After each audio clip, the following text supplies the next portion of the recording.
Arkansas, surrounding areas, and the nation. Get ready. Black Focus starts right now. Phone lines open at 855-525-5683. So here's your host, David W. Coleman and Robert Webb.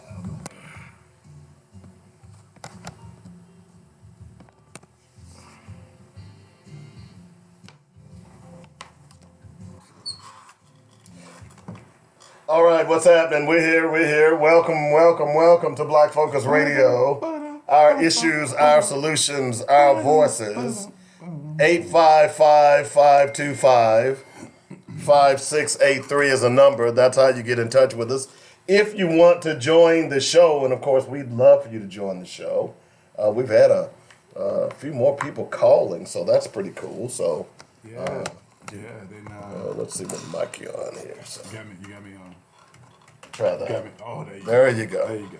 So appreciate you all calling the show, of course. Don't forget you can catch us on YouTube. You can catch us on Instagram. You can catch us on Twitter. All of those things. You can also catch us on Facebook, where we stream live every day. We've got some video stuff coming. So once it gets started, I'll let you all know how that takes place. And then, of course, you can download the app. Go out to joynetradio.com. You can carry us everywhere you go. And more importantly, download the Joynet Radio app, as well as download the Black Focus Radio podcast. And that way you can, if you miss any part of the show, you can check us out whenever you get ready. And then, of course, you can send it to your friends and say, hey, man, listen to this guy. Listen to these guys right here, man. They crazy. Because we definitely crazy. I don't know if crazy. We make it do what it do for a pork chop. And ladies and gentlemen, that voice you just heard is Robert Webb. What's up, Black? What's up? Man, we worried about you, man. Nah, man, I'm back in this place to be, man. Man, I sent out an APB. Yeah, I heard you talking about I was in jail, but I was not in jail, dude. I didn't say you were in jail. Yeah, you did. I was just hoping you weren't in jail. I put some on your books. I ain't gonna bail you out, but I put some on your books. I collected like 39 cents, man. I was like, man, that ought to get him a cigarette or two. That's dirty, man. You know, maybe some Roman noodles or something. I need them noodles, but noodles always good. Noodles always good. But glad to have you back. Hey, man, of course, I know you're a business man. Just trying to make and make you got things happening. So man. Good to have you back, of course. Thank you for letting me come How was back. your weekend? It was the weekend, man. I just laid in. Enjoyed the beautiful weather. Did you do anything specific? Nothing specific, man. No. I was just glad to be back home for a minute. Yeah, I'll tell you. It's good to chill for a minute. Yeah, a lot of people don't realize, man, when you travel a lot and you're on the road a lot, that old saying, there's no place like home. No place like home, man. Man, that's some real stuff right there. True. You know, so good. I'm glad you were able to, because you know, snow is on the way up there, right? Yeah, well, snow's already in Kansas City, man. Mm-hmm. So hopefully I can get in up under it. I hope. Yeah. So. But that's why I drive. That's why I drive a 4-wheel drive, baby. You put that thing in 4-wheel drive and move on. You know what I'm saying? Mm-hmm. You know what I'm saying, right? All right. 4-wheel drives make no difference. Hey, 4-wheel drive and move on. Oh, ice is even better, man. All 4 wheels spinning, baby. Yeah, they are spinning. All spinning. They are spinning. So it ain't a good thing. That reminds me of a while back when I was in Memphis. I lived in Memphis. It was a long time ago. Memphis had this huge snow. And, of course, down here, it's different up there anyway because they cleared the streets and stuff like that. They used to it, right. But down here, and this was when I was doing radio. So, back then, radio doesn't stop. If you got a shift, you got a coverage. In fact, they were to the point where they were sending out people to pick you up. So we were on 240 in the north side of Memphis driving, and this guy rolls by us in the 4-wheel drive Jeep. Everybody was probably driving about 20 miles an hour, right? Dude driving, I know he had to be going 40 or 50. Okay. And at the time, I was I was married, so my wife was in the car with me. And I said to her, mark my words, that's the kind right there that will end up somewhere on the interstate upside down. Dude, it wasn't a mile. And sure enough, that sucker was in the median upside down. Nah, I'm not going to be upside down. I'm just saying, I trust my 4-wheel drive, but I don't abuse my 4-wheel drive. Okay. So I drive to arrive alive, brother. well, good for you. But just be careful because a lot of people think just because I got 4-wheel drive, I can drive on anything. Well, yeah, I can, though, but you know that. How did you hate on me with your 2-wheel drive? You know, that's all right. I'm one of You those people. 2-wheel drivers, y'all are Yeah. real prejudiced. Hey, I'm one of those people that look. I'm a person who used to have a Jeep, so no, I ain't prejudiced. And I'm one of those people that still my truck. I still have my truck. I just need to get some wheels on it, some tires on it. But I'm one of those people I still drive a stick. Oh, see. See, I ain't playing. I'm real deal Holyfield. See you out there. I still drive my truck is a stick, dude. You know, so hopefully I love it because it's one of those old Chevy Blazers, the two-door, the coupes. You got the coupe. And It's not really a Blazer, man. it's supposed to be a. It's not really a Blazer. What is it? That's just like a taller Camaro or something. Hey, well, it's supposed to be a collector's item. Guy walked to me and said, "Hey, man, what you want to sell that for?" I said, "How much you gonna offer me?" "I'll give you $500." I said, "I sell it to you for $3,000." Did you buy it? No, he didn't, because he knows what it's worth. You know what it's worth. Yeah, You know, He's trying to get it for the low. So, but no, man, I still drive a stick. In fact, I love sticks. You know, as I've gotten older now, I don't drive as many sticks. But man, Well, yeah, you are a little too old to be trying to do that. man, back in the day, back when I was really kicking it, boy, I'd have the stick going. Famous last words. A glass of Kool-Aid in one hand, and man, back in the day, shoot, you'd be surprised what I could do with a stick shift. Man, there you go. That's a conversation you can have with about here. I already know where that's I'm going to end just up. saying, dog. I know where that's about to end up. And people say, well, man, you just need to lock your car up. You need to lock your car. I ain't gonna lock it. Why won't you lock it? Because y'all can't drive sticks today. These can't drive sticks. They ain't worried about y'all stealing it. Yeah, they ain't worried about it because they know you can't do nothing They with can't it. drive no stick. can't do Oh, nothing man, with this is the a stick. You know, so. You can't do nothing with the stick. But I taught my daughter how to drive a stick. And I tell women it is essential. Now, I know a lot of people don't have sticks today as they did back in the day. Yeah. But it is essential to teach your daughter how to drive a stick shift. And the reason, I agree with that one. The reason being is, and not to be scary, anything like that, but you never know when your daughter might be out somewhere and she needs to get away. And the only thing available is a stick. That's it. She needs to know how to drive that You know stick. how to roll it, right? You know, so I'm big on that. So, but yeah, I love my stick, man. I ain't gonna lie. In fact, the first car I learned to drive was a stick. So I've been partial to them ever since. Yeah, I remember being in school, man. The cat let me borrow his car to run to the house, man. And unfortunately, guess what it was? It was a stick. It was a 5-speed, man. I jerked all the way to the house. But on the way back, I got it. I mean, it just took a little bit. Glad I didn't have no heels. I've been in trouble. But. Yeah, my cousin had back then, I posted an article about MacArthur Park last week, and it reminded me of the Camaro clubs and the VW clubs back in the day. Yeah. You know, and that's what he had was a light blue beat VW at first, his first car. And then his second car was a Rally Sport. When you graduated again? He graduated in 76. 76. Yeah, so. That was like, did they even have books then, or were they still on stone back in 76? No, they were on papyrus. They were on papyrus. You ignorant. Hey, I'm just saying, man. Ignorant. You know, All right, so. cool. I'm done with you. All right, I'm Just done saying. with you, man. So, but yeah, that was he had a Rally Sport. He went to Metro for auto mechanics. Oh, yeah, he had So he would break down his engine, and the heads in that sucker was like a nickel. They shine like nickels. Really? So we were going to taking a friend of his to Pensacola, Okay. and the fastest I've ever been in a car was 130 miles an hour. You know you're ignorant for no reason, right? Look, There's no reason to drive a car that fast. dude, he's There's no reason to drive a car dude. that fast. Unless, of course, you're trying to get away from something. Well, we weren't, but then we slowed down. Just a quick story. I told you that story, right? Yeah. So, I mean, we were driving 130 miles an hour. And he had said, man, let me, I hadn't put it on the road since I cleaned off the heads a little bit. Let's see how it go. And I'm sitting in the back seat, and man, that sucker was. Ooh. See, that's crazy, right? That's what it sounded like, dude. And you could see the cars up ahead of us, and they were just going by us. Yeah. I mean, it was the wildest thing. And the killer thing about it, we went by two cops. We were in Mississippi. Went by two cops sitting on the side of the road.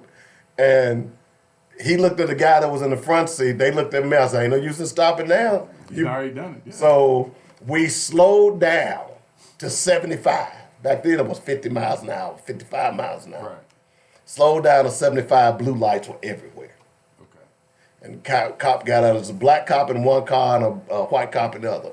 It looked like Barney Fife, the white cop. He gets out, walks up to my cousins, the driver's side.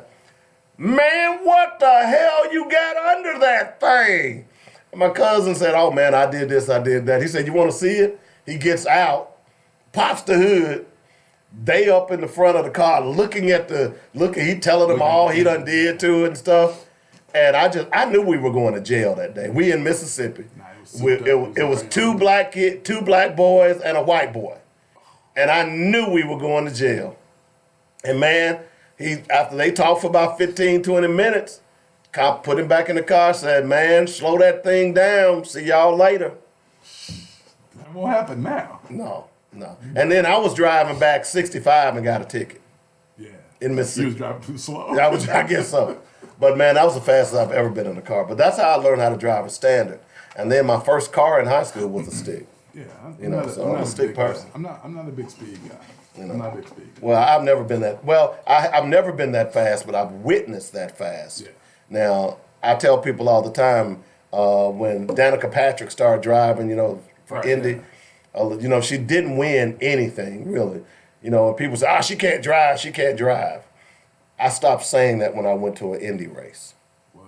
Because Nashville had an Indy track for a while. Okay. And so, we'd go to the Indy races. I'm a big Indy racing fan anyway. You're a black NASCAR guy? No, I like NASCAR too. So you're saying you're not NASCAR, you're Indy. So tell me, explain the difference to me between Indy and NASCAR. Well, Indy is more, NASCAR is stock cars. Okay. So in other words, theoretically, the cars that come off the assembly line, right. That's why they call them stock cars. Stock cars. Okay, but obviously they're souped up and this, that, and the other. Right. And the Indy car is just a different type of car altogether. So it's a different build of car. It's a different build. It's that the open wheel is what it is. Open wheel. I got right. you. Okay. So we went to this Indy race, right? And I was covering the Indy race, and my co-host said, hey, man, let's go stand down here in turn one. So we did. Oh, my God. Why would you stand down there? That's where people get killed at, right? Well. Really? Man, we might have been. About black folks. That's what we're talking about, man. We might have been, I kid you not, 20 yards from the track. Really, Dave? We might have been 20 yards in turn one, and you have no idea how fast those cars hit that corner. Yeah, I do. I can imagine. Man. I can imagine. And at that point, me and Greg said, we will never say Danica Patrick can't drive, because if you driving those cars, yeah, you can drive. Dude, you can drive. Yeah. Okay? Yeah. And man, but it was the most exhilarating feeling when them cars would come by you, phew, phew, phew, phew. Yeah. And it was so fast that at the time I had a camera phone. I couldn't even catch them with my camera phone. It was amazing, man. Them suckers was running 140. So you didn't have to record it. You had to snap. You had to take the picture. No, at the time I just had my camera phone just to try to take a picture, just to try. So you didn't have the little feature that gives you the video option. No, that was back. This was an old one. So, but man, I'm gonna tell you, it was pretty cool though. It really was. So, but being in sports, I went to NASCAR and all that other stuff, and I love NASCAR. But I'm gonna tell you, my favorite is open wheel, and that goes back to me being a kid. It was either Johnny Lightning or Hot Wheels. Okay. And Al Unser Sr. was the spokesperson for Johnny Lightning's, and he was an Indy 500 racer. Okay, so that's how I got into open wheel as a kid. And then, of course, as I got older, I started liking a little NASCAR. But anyway, that's enough of that. Let's go ahead and jump out and do some black facts.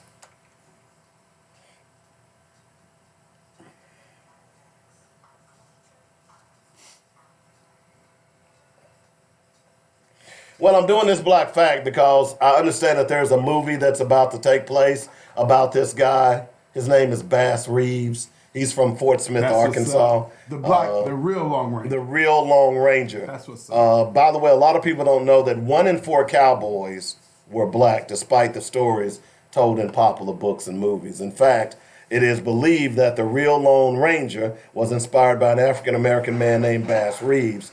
Reeves had been born a slave but escaped west during the Civil War, where he lived in what was then known as the Indian Territory. Let's see. I don't know what. I think it.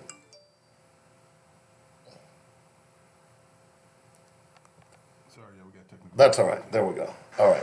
What we known as the Indian Territory. He eventually became a deputy U.S. Marshal, was a master of disguise, an expert marksman, had an Indian Native American companion, and rode a silver horse. His story was not unique, however. So just let's stop there for a moment. He was an excellent marksman. He had a Native American companion, and he rode a horse named Silver. Well, rode a silver horse. How your silver away. Exactly.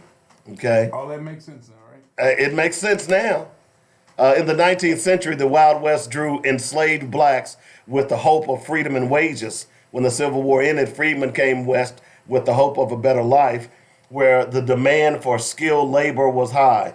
These African Americans made up at least a quarter of the legendary cowboys who lived dangerous lives facing weather, rattlesnakes, outlaws, while they slept under the stars driving cattle herds to market. While there was little formal segregation in frontier towns and a great deal of personal freedom, black cowboys were often expected to do more and work the roughest jobs compared to their white counterparts. Loyalty did develop between cowboys on a drive, but the black cowboys were typically responsible for breaking the horses and being the first ones to cross flooded streams during cattle drives. In fact, it is believed that the term cowboy originated as a derogatory term used to describe black cowhands. Okay. A lot of people, in fact, I'm glad it put that. I hadn't read this, but I was going to give that point. A lot of people don't realize that that's where the name cowboy comes from, is that it was a derogatory term. You know, they called him a cow and a boy. So they just put it together. And it's so ironic that we don't even know that. Right. You know, a lot of people don't even know about Bass Reeves, but what I understand, there is a movie that's going to come out and Who's going to play him? Keanu Reeves? I hadn't. I'm just curious. Who's going to play Keanu? No, I should hope not. By the way, Matrix 4 is coming out. Brad Pitt? No. Brad Pitt? No. I don't think Brad Pitt. No. I think Robert Downey Jr. Robert Downey, good pick, good call. Yeah. He'll probably be in blackface, right? Like he was in the other movie. I never watched that movie, Tropical Thunder. Tropical Thunder, yeah, he'll probably be in blackface. I never watched that movie for that very reason. Okay. Never watched it. I'm down with it. You know. So anyway, so that's our black fact for today. Did you get?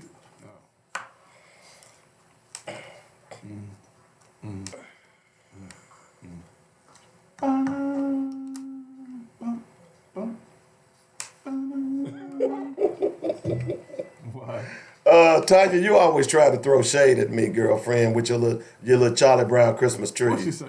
Talking about, Robert, I'm glad you're back so you can keep David on track. Okay. Hey, he been on one, y'all. I don't know what your problem is, He Tanya. been on one. Yeah, I'm watching about to start calling in this week if I'm gone. When I'm gone, I'm about to call in a couple of days because Dave was on one last week. Well, A couple of days, I was like, I ain't calling in. I don't even want none of that. I don't even want to feel that raft. I'm a nice guy. Yeah, he was hot last week. I don't know what happened. Did you get your tags renewed or something? I mean, what happened? Man? What meeting did you go to? Cause gotta be me. You was lit last week. I gotta be me. You were lit last week, man.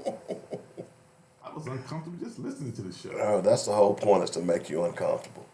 Yes, it is. Yes, it is. Because maybe you'll think a little bit. So here's what I want to talk about. You know, there are a lot of. Oh, by the way, did you see any of the Army Navy pregame? I did not. Did you see the Army Navy? Cowboys, baby. 10 toes down. My bad. I forgot we do the radio show. JC, I completely forgot, man. I just saw you walk by. That's what's up, dog. I just saw you walk by. I completely forgot we do the radio show. My bad. My bad, listeners. I forgot we do the radio show. My bad. Hey, you gonna turn my mic on? No. I guess I have to. Yeah. Well, I just want to say, how about them Cowboys? How about them Cowboys, Zay? They finally beat a team over 500. How about Finally. them Cowboys? finally. That wasn't a family kind of, that was a domination. And you know it. Just That go was- ahead and that say was. that was Complete, domination. total domination. Domination. It was not a 16 to 19, Yeah. Okay. Nothing It weak was like that. the significant. It was a beatdown. So y'all gonna be over 500 for the playoffs? It doesn't Yeah. matter. It doesn't matter. We're going to be in the playoffs. Who cares about what your record is? So it don't matter. It don't Hey, matter. by the way, are y'all going to the playoffs? Just curious to know. So y'all try to throw shade on me, right? Do y'all really want to go there with me? I just asked a question, dog. I ain't trying to throw no shade. I don't think y'all want to go there with me. Okay, I'm sorry. Okay, because I didn't have any expectations to go to the playoffs this year anyway. Okay. So that doesn't hurt me. That's good. You know. So That's excellent. but you guys, it's funny, y'all been awful quiet the last 3 weeks. Cowboys rock, baby. That's all I'm going to say, man. Cowboys are great, man. The Raiders are black and gold. No, they're black and silver. Same thing. No, they black and gold. No, they're black and silver. Okay, I'll give you silver. Okay, black and silver. Okay, my bad, Dave. That's all right. It don't hurt me. It doesn't hurt me when you say that. I'm good. Hopefully they'll suck enough where they'll fire Gruden. That's kind of how I feel about it. But anyway, but He turned y'all around. Y'all what 6 and what y'all is? What y'all is? what are we? I don't know. I don't even follow. Man, see, I don't really follow the NFL that much this year. I haven't done it for 3 years. All I have so. to do is just look on Facebook and I know when we win. That's all I got to do. Oh, you ain't lying, cause this morning, my God, Up, baby. yeah. I can tell when Y'all we like lose. roaches. I can tell we lose because the first post whenever I go on the Facebook, it says, "Well, you Cowboy fans, we must have lost, right?" But the first thing up there this morning was, Lord. how about somebody had on there? And this was crazy. Somebody had on there, "Do you want to lick this D?" And they had the Dallas Cowboy D with somebody trying to lick the D. That was hilarious. I thought I liked that one. That was hilarious. It was terrible. All right. So let's talk about something else so you can feel. So you can Okay, let's talk. We've talked a lot about what I think black pastors and black leaders should be doing in Arkansas, and I'm of the opinion that we have no black leadership in this city, let alone the state. Thanks, Dave. Okay, Oh, well that's you're right. you're done, right? You're an advocate now. That's right. I'm not. I mean, no, you're not an advocate anymore. So the question has always been asked. I think I saw a graphic where since 1980, I think they said over $4 billion had been collected in black churches on Sunday. 4 billion. Over $4 billion, Okay. had been collected in tithes and offering Right. since Then 1980. they deposit that money into banks and wouldn't get in parishioners alone. Exactly. That's So, deep. so the question that continues to puzzle me is, why is it that black churches do not commit to the community? They claim they do, and they'll have toy drives and give away turkeys, Yeah. Little things that makes no real difference. Right. And it always has perplexed me that when you see these churches and you see how big they are, some of them, and the money that they collect, why aren't they doing more for their communities? Why aren't they setting up nonprofits? Why aren't they setting up loan or incubation centers and things of that nature? You know what? I don't know. I think sometimes we criticize them, but we really don't even know if they're conscious of what's what needs to be provided. Well, they gotta be. They gotta know what needs to be provided. I'm not. I shouldn't say what needs to be provided. Okay, so let's say it this way: they're conscious of the issues in our community, but they're not conscious of a fix for it, right? Because I think that's the problem. They don't look at me like that.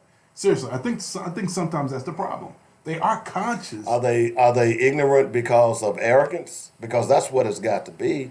Because you got to know, if you're reading the paper, if you're looking around your community, you got to know that there's something that you can do that's better. You know what I'm saying? Yeah. Well, you got to know that. I think this is what I want to say happens. I remember when I first got in and I first started learning about all the issues, right? It was really overwhelming learning about all the issues because I was like, damn, how do you fix it? Because I didn't see resources to address the issues. You with me? So for them, maybe they see the challenges, but the challenges kind of paralyze them because they don't see the monetary connection, right? They don't see a so that's monetary ignorance. fix. Well, okay, Dave, you like to say ignorance. I'm just going to say they're not informed. So if you're uninformed, you're ignorant. If you're uninformed, Dave. You're a ignorant. Cool brother, man. Okay. If you're uninformed, you're Look, uninformed. I'm ignorant about a lot of issues too. So I'm not gonna say ignorant. ignorant. Being ignorant You is wanna not a use bad ignorant. word. You want to use ignorant. I'm not Okay. going to let you do that. A lot of people are uninformed. Okay, there. A lot of people are Okay, you say uninformed, I'll say ignorant. A lot of Okay. people are uninformed. What I'm saying is that I can't buy that you don't know what your community needs. You call yourself a community leader. You know that I think here's what part of the problem is. That many of our black churches were started by an individual. Mm-hmm. He has his name on the church. Mm-hmm. He runs everything. Mm-hmm. So they're not open to change. I've seen this up close and personal where one preacher told a group of people that you don't like the way I'm doing this, you can leave the church. Put people out the church. Yeah. That's not uncommon. So I think that's part of the problem, is that those people are, this is mine, I'm gonna do it my way, and I ain't gonna change nothing. Well, I think what happens. So let's look at it this way. So let's say if you had a deacon who said, a pastor who said, you know what, I'm really tired of brothers in my community being unemployed. Mm-hmm. I want to figure out a way to get them some employment, mm-hmm. or at least get them some training for potential employment, right? Mm-hmm. So he's saying to himself, man, I don't have the capital in my building to train 20 guys, right? Mm-hmm. What he doesn't know is there's a place called Arkansas Workforce Services, right? Yep. You go to Arkansas Workforce Services, see what grants they have available, have somebody write him a grant. He's already a nonprofit. He trains those 20 guys, right? Mm-hmm. But again, he has to be informed, Dave. So if he doesn't understand that Arkansas Workforce, right? Or if you're in Missouri, it's Missouri Workforce. If you're in Louisiana, it's the Louisiana Workforce. Mm-hmm. Wherever you are, the workforce is there, right? Yeah, but if he has a nonprofit, he already has a nonprofit. If he already has a nonprofit, then he certainly understands grants. Okay, because you would think that. Well, the reason they the reason they get the grants is because of money. Now you're talking to someone who write grants. I bet if we brought JC back and we asked JC how many grants his church has applied for, I bet we'd be surprised if he said 0. Well, it depends on the church. Every church doesn't apply for it. Because everybody not only do they not understand that some of these grants have a monetary match, mm-hmm. right? And they don't understand it because it says you got to have a $25,000 monetary match. Does not mean necessarily you got to have $25,000 somewhere. Right. Not everybody gets that. You have to have a total of in kind of $25,000. In kind. That could be $5,000 cash, $10,000 worth of donations, $10,000 of computer equipment. There's a ton of ways you can break it down. Exactly. Right? But not everybody knows that. So not everybody has the knowledge that you and I have. Right. So therefore, they're just uninformed.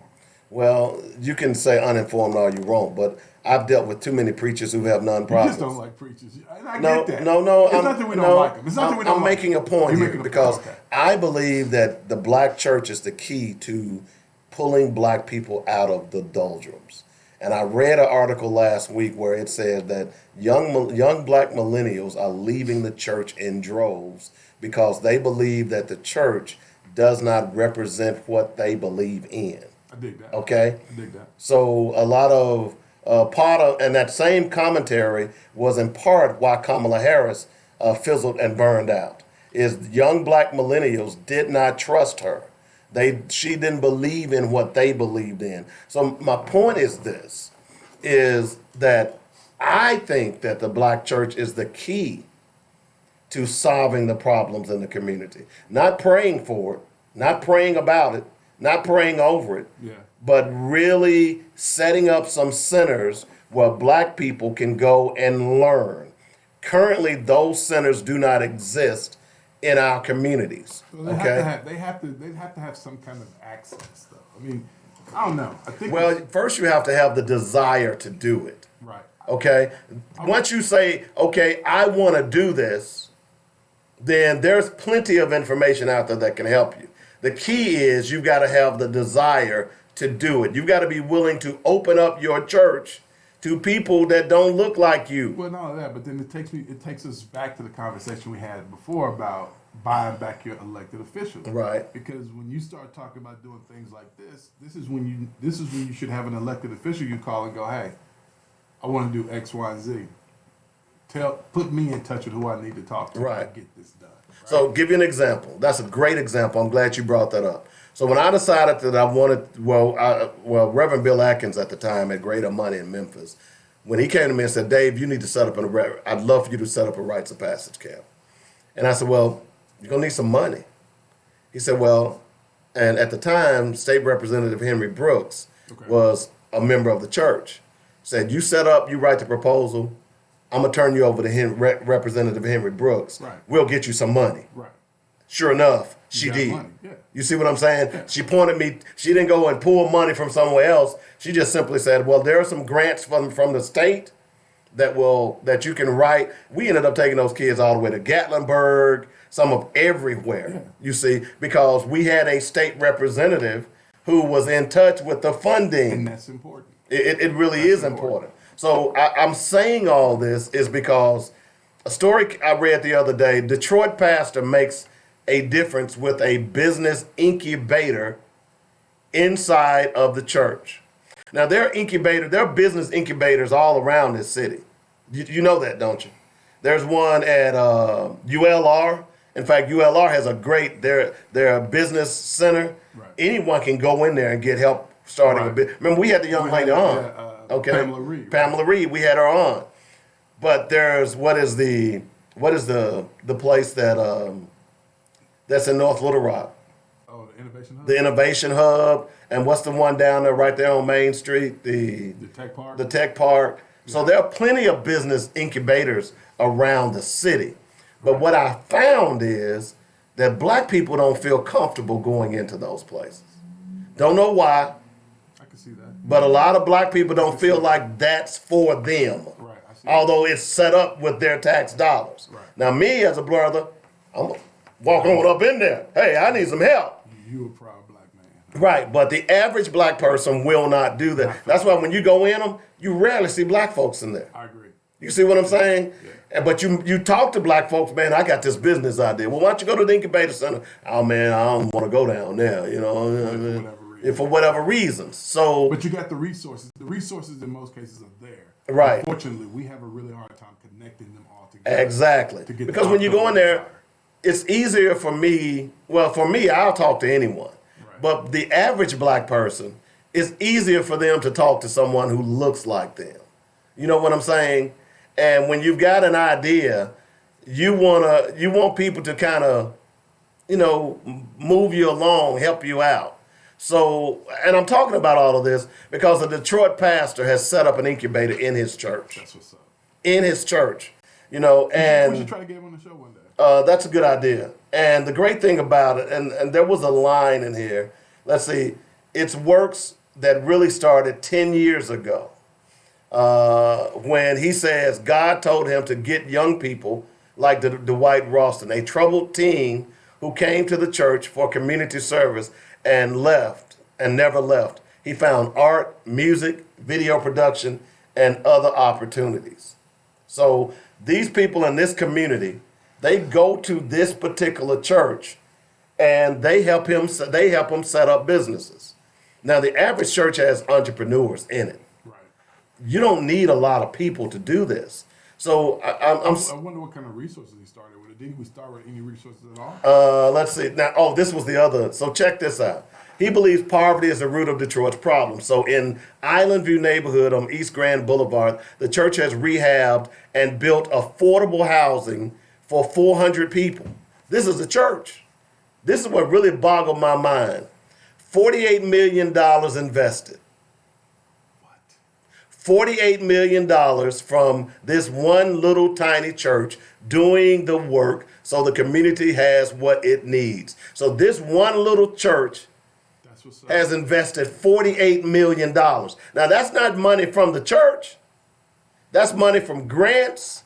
That's money from donations. All of it. All of the above. But again, that old saying, if you build it, they will come. Right. You just have to have the vision. You see? You got to have leadership too. Well, the vision creates leadership. Yeah. You see, you got to be a leader to have that type of vision, to understand that, look, so in that neighborhood, he decided that, hey, we can fix this problem. Number one is homelessness, the other one is unemployment, and the other one is small businesses. Yeah. And they sought to fix that problem. Intellectual poverty, I got that. Exactly. So what we have to start doing, because this is what we ought to be doing here in Little Rock. There are plenty of, look, and even if you don't do it individually, why don't you partner with another church? Yeah. But they don't wear their hats like we wear our hats. Yeah. Or their women wear pants and we wear dresses. Yeah. See, those mundane, stupid arguments that people have that keep you from helping your people. And then you're upset because, the tithes and offering was low this week. I'm simply saying there's a way that we can fix this problem. And and I've said it over and over again, the black church is the key. Think about it, Robert. When you were growing up, everything you did surrounded the church. To some degree, yeah. Everything I did surrounded the church. Not everything I did, but to some degree, yeah. Well, the majority of it did, yeah. Yeah. So why aren't you using those resources and saying, hey, I think Thursday night we're going to have business study night? I think churches have transitioned away from that. That's the problem. They've transitioned away from that. So well, why? I don't know. Why? But they're not what they used to be, in my opinion. Anyway. But why? I don't know. I can't answer that question. I'm not, so, and plus I'm not a huge church guy. So maybe JC. Oh, you don't go to church? I go by the church. Sinner. I go by the church quite often. You go by it? I go by it quite often. Wave. I wave and say what's up. Every now and then I break them off some cash. But the thing I think that's important about this piece anyway is that if you see a church, man, that makes that kind of investment in the community, that is significant. And if you think about as many churches that we have in Little Rock, if each one of them made a $4 million investment, man, that would be huge. Our neighborhoods would look the way they look. Right. And you put young black brothers to work. I mean, you creating opportunities for other folks inside the community, and that's what's huge. Now, let me tell you something that I would be disappointed in if he's spending that kind of money in the hood and he's not putting people in the hood to work. Oh, that would disappoint me. Oh, well, apparently he is, because the next paragraph says so much success that more than half of the church's 200 worshipers each Sunday are black males under the age of 30. Now, that don't happen often, bro. You see what I'm saying? Because these brothers are getting something back. They see something. Yeah, that's cool. Right. That's cool. So that tells you. You don't see a lot of black No, males. you do not. And that's cool. No, you do not. If you got over 30 in a church. But they're not only getting faith, but they're getting support. Right. Yeah. So if I can go to a church, faith, knowledge. Right. So if I can go to a church, think about it from this perspective. I went to a church in Nashville, Temple Church. We had 4,000 members. Right. And once every 3 or 4 months, the pastor would open up the fellowship hall. And if you had a business, he would have everybody after service, make sure you go into the fellowship hall and buy some of those products. See, that's what you could do something as simple as that. Right. You see what I'm saying? So there are ways that you can do this. Let's see, in the basement is a business incubator, Kill the Hate Clothing Company, the brainchild of a young man who had anger issues. Nikki's Ginger Tea Company started here 20 years ago by a single mother. She now sells a product in 82 stores across the state. There's a candle company, Bright Creations Designs. In the summertime, we hire a couple of summer kids to come in and help us with manufacturing. So it lets us give back to the community, which I'm really proud of. That's Beverly Bright, who owns that design company. Let me tell you what's blowing my mind about this. They're taking all the opportunities that come into Detroit because of the economics of their community, right? So they're taking advantage of all those resources. Yeah. Now, in Little Rock, we get $600 million a year. I can't think of any church that's taking advantage of any of that. No. You with me? This church is taking full advantage of those resources that are coming into their community. I don't know how much they are, but based on the numbers you look at when you look at Detroit, the housing numbers, the poverty rate, unemployment numbers, all that brings in a significant amount of federal and state money. Yes, also, it does. also locally, you have money for that as well, Yeah, right? yeah. So all this money's being shoved into your city, and this church, kudos to them for taking advantage of that money Yep. and creating a system where they could put that money back into their community and create jobs for their residents. That's what's up. And that's what we ought to be doing. That's what we ought to be doing. That's why I Right wanted now. to talk about this story, because Detroit is no different from any other city in the black community. No. You just have to have people who understand, or at least saying really you don't even have to understand economics. I think a lot of times if you just simply say, how can I help? A lot of times things will come to you. If you're open to help, Yeah. things will come to you. But if you're sitting around saying, well, we can't do nothing, we don't know what to do, then nothing will ever come to you. I think it's more so about building that coalition, right? I think it's about building coalitions. So this is the thing that we don't always like to do, but so you take an assessment of who you are, right? So I take this assessment, and in my assessment, I realize I don't do business plans well, right? I have the dream, but I can't do the business plan. Right. I can't get myself from the dream to fruition, right? So how do I do that, and what's in between that? So you take that survey and you identify what's in between my dream and making it happen, Right. and then you fill in the pieces. And that's the part that I think the black community, I don't think we really understand how to fill in the pieces, because maybe we think that you got to have money to fill in the pieces. And like we said, we just talked about Pam Reed. Pam Reed works for, tell me again, who's Pam work for? It's the ULA Business Incubation Center. I ULA forgot that. Business It's Incubation ABST something. Part of the Small Business Administration, right? Right. So you go to Pam and you tell Pam, hey Pam, I need you to help me write a business plan because I got an idea and I'm trying to get to wherever I'm trying to go, right? Then Pam says, well, I can't write your business plan, but I'm gonna send you over here. This guy can write your business plan. But they give you a roadmap. But no, she won't even do that. She won't even do that. Here's what she'll do. What she'll do, okay. She says, I'm going to help you write your business Oh, plan. is that what she do? Okay. I didn't know Yeah, that. that's what they do. You actually sit down and they walk you through writing your own business plan. Because at the end of the day, if someone, and people call me a lot and say, hey, can you write me a business plan? Right. And I tell them, I say, I can, but that's not going to help you. And they're shocked. Right. Because when you go to that loaner, whoever that lender is, they're going to want you to describe what's in your business plan. Right.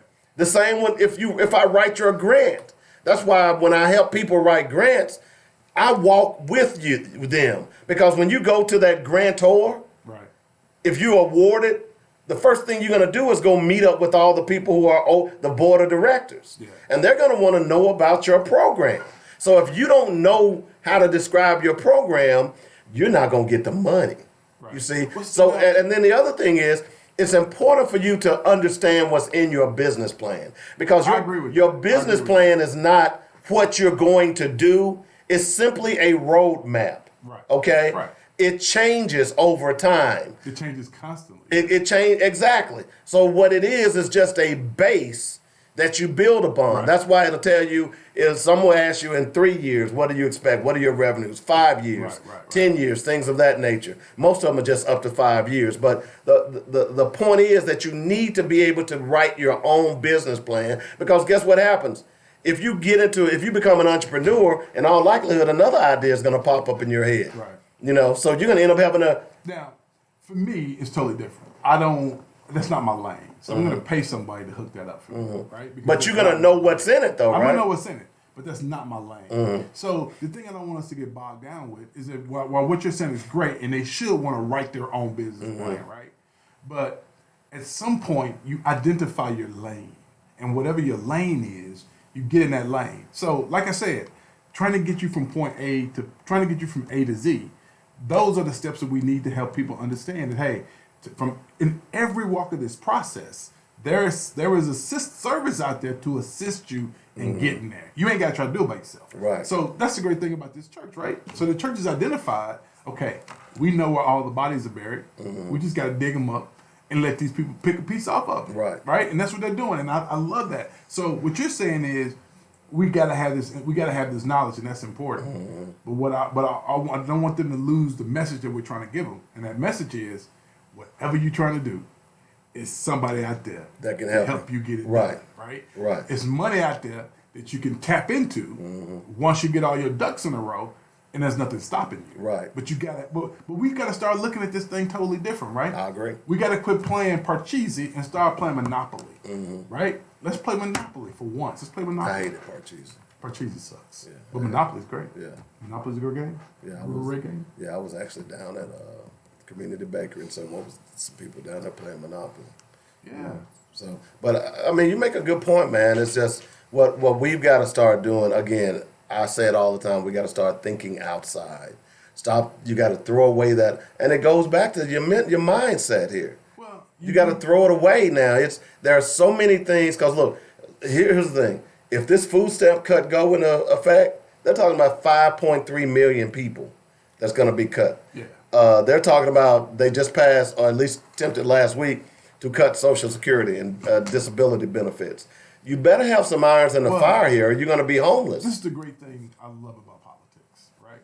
So if they're talking about cutting food stamps, they're talking about cutting Social Security, and they're talking about cutting something else, that's not what we should be focused on. Because that ain't what they're going to cut. They're going to cut something else we really need, but we only focus on those three because they know that those are hot button issues. Right. Right? Now, for black folk, it don't matter. They can cut all that for us because it don't matter. Right? Now, but when you start talking about some of these other issues that they're going to cut, like, pre-K programs and all that kind of stuff, education spending, that's where it hurts, right? That's where it hurts, but they're not talking about that now. And what happens is everybody raises hell about these three, not thinking about, okay, so everybody's raising hell now. I said, no, don't cut that. We don't want that cut. And then you know what, you'll come back and you know what you'll hear? They're going to take $1 billion from education. And nobody can say anything now. Because you went after your big three. You went after your food stamps, your Social Security, and whatever else, and your disability benefits, right? So there we go. And so that's why I'm saying, everybody, stay focused. Don't focus on these three. Keep surveying, keep watching, keep listening, because they're telling you what else they're going to cut, what else they really want to cut. Right? They don't. Right. They know they can't cut Social Security. They can't. Right? They can't cut Social Security. Well, they've been trying for years. They have, but they can't. Nobody will let them cut Social Security because too many people know that our nation is very old. And those very old people do what? Vote. That one they ain't cut. Right? Under food stamps, they ain't going to cut those because, again, you got some seniors who get food stamps. They vote. We ain't got to worry about those two. Disability, pretty much the same thing. We ain't got to worry about that one either. Now, what we got to worry about, education. Because older folks don't see education as something that impacts them. They don't understand that, you got to have these young kids working jobs so they can pay in so that you can keep getting that check. So we're not getting that, right? We're not getting at how that works. So you can cut education and nobody trips. You can talk about cutting pre-K. You can talk about doing anything you want to in education, and people don't trip because we have, black folks in particular, we have yet to draw the connection between kids paying into the system so that we can get it out. You with me? We've yet to figure that out. Well, I think this is a great story. I think it's a great story. Well, we have to start doing more. We need churches. I mean, as I've said on the show, I mean, every church, in my opinion, ought to have a Black History moment every Sunday. I agree. Every Sunday. I agree. Every black daycare ought to be teaching black history in the daycare. I agree. I read an article last week where it said the sooner you introduce a baby to a second language, the smarter that child will be. Yeah. All of that. That should be happening ASAP. That should be happening on a regular basis, and for us to be hoping that someone else will do these things for us, is not going to happen, folks.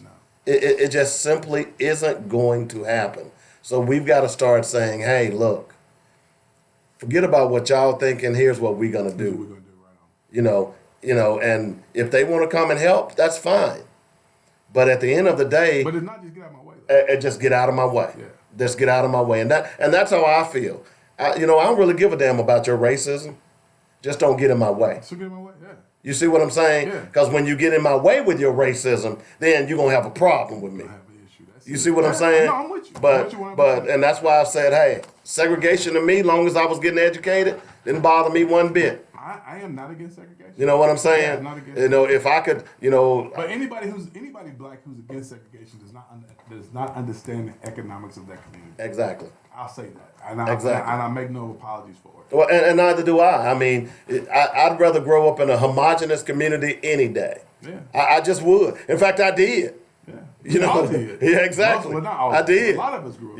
And when I went to Mitchell, there were 2 white kids. Yeah. When I first started at Mitchell, there were all kinds, and then white flight hit. Let me tell you what's crazy.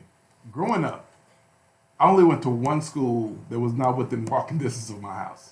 That was Henderson. Well, mine was Southwest. That was Henderson. Yeah, mine was Southwest. But Southwest's not that bad. You can still walk from your house No, I couldn't. because you stayed in South End. You stayed on Schiller. I stayed on Schiller, but Southwest is out on 32nd and Bryant. But that's still not that far. That's a good haul, dude.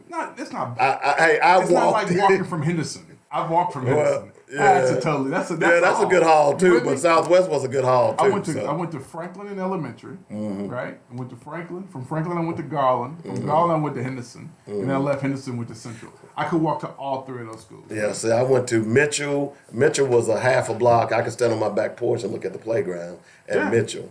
And then, of course, after Mitchell is when they sent us to Southwest for 7th, 6th, and 7th grade. Okay. And then, of course, Dunbar for 8 and 9. 8 and 9. And that was walking distance. Yeah.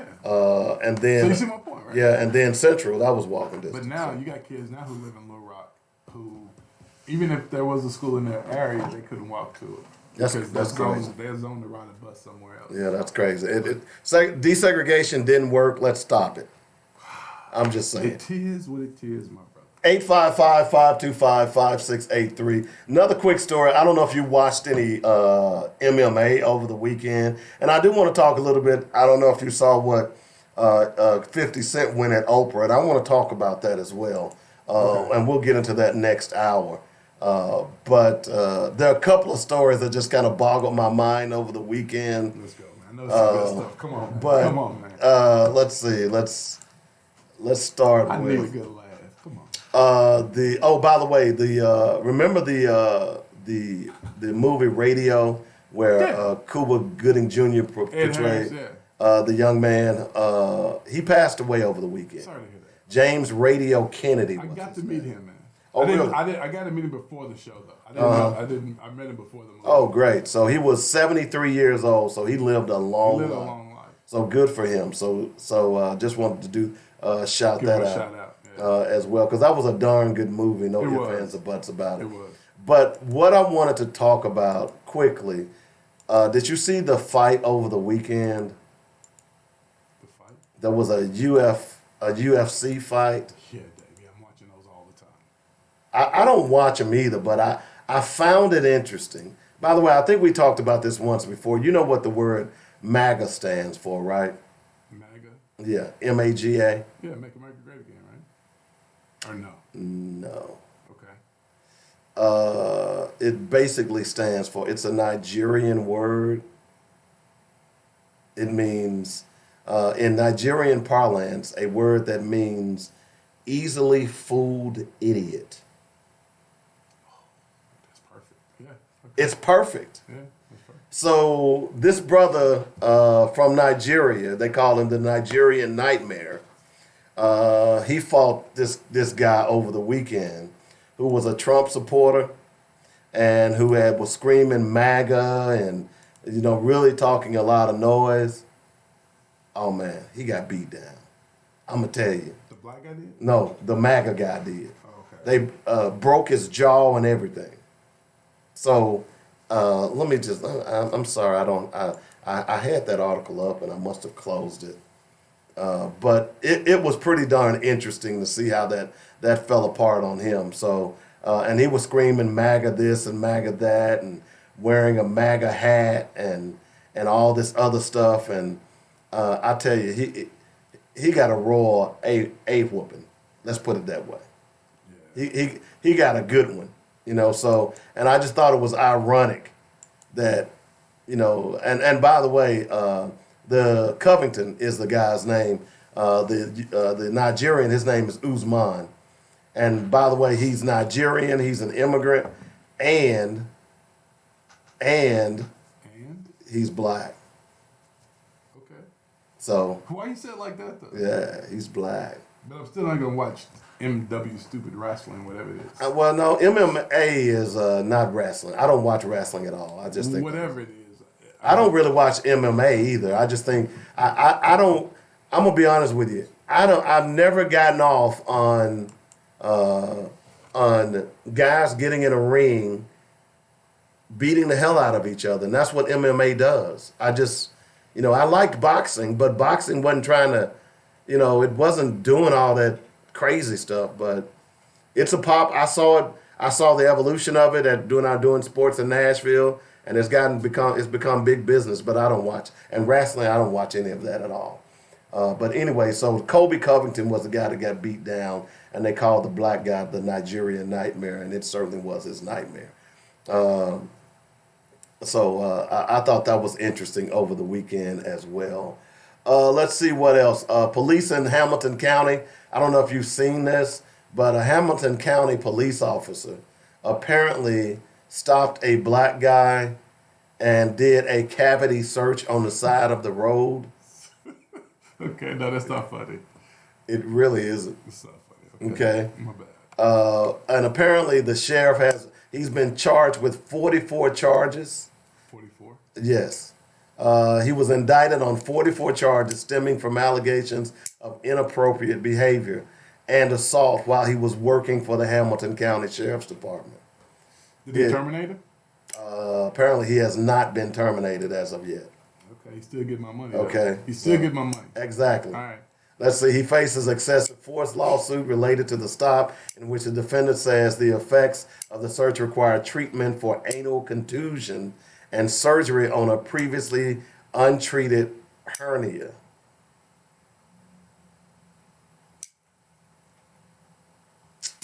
Come on, where you go to the next thing when you stop?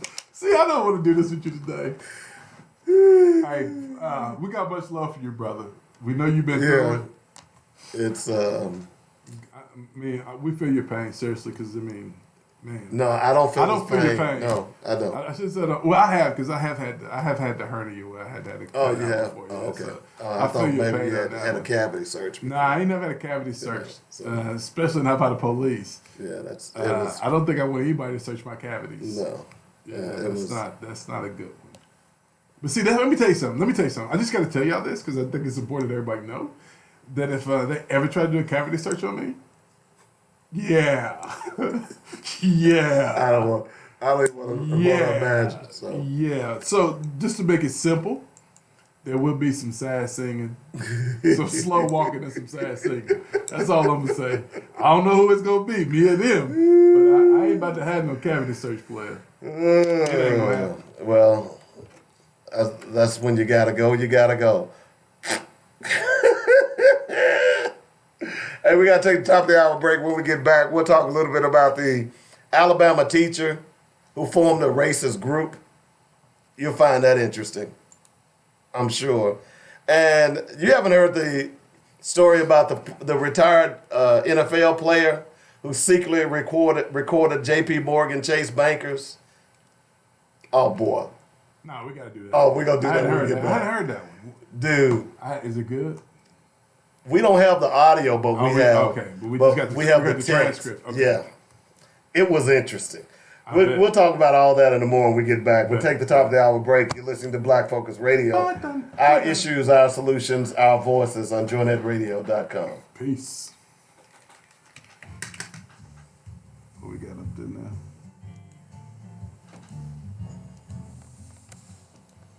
Hey folks, are you looking for a place to exchange ideas and talk about the issues that affect our community? Then join me, David W. Coleman, and my co-host, Robert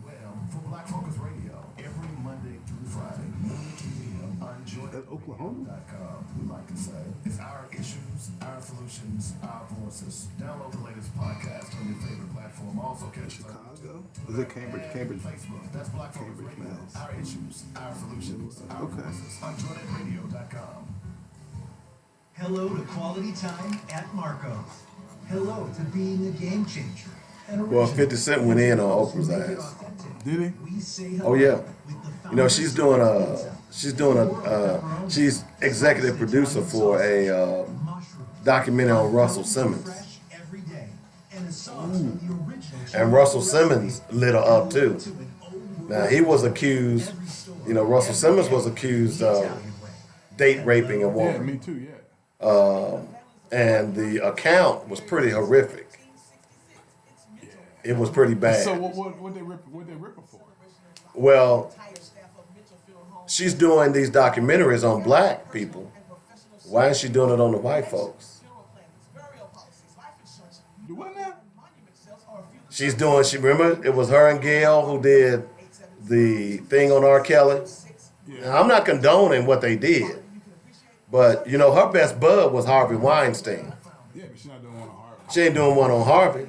She didn't do one on Matt Lauer. She didn't do one on any of those other, Jeffrey Epstein. But she going after the black guys. And 50 Cent wore her out. Yeah, because she can't go after the white. She can't go after white folks. She can't go after this.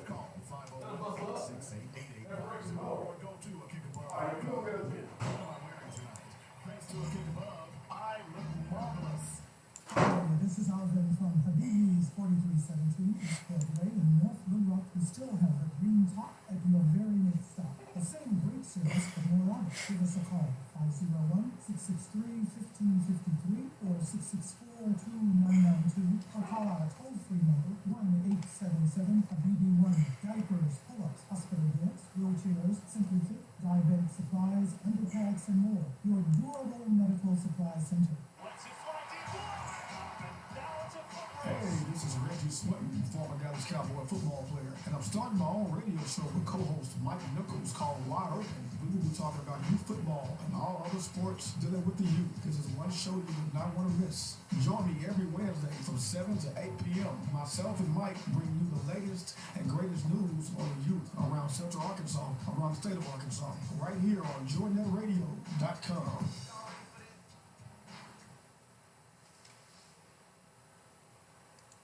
You got it. He's Little Rock's answer to your aggravation.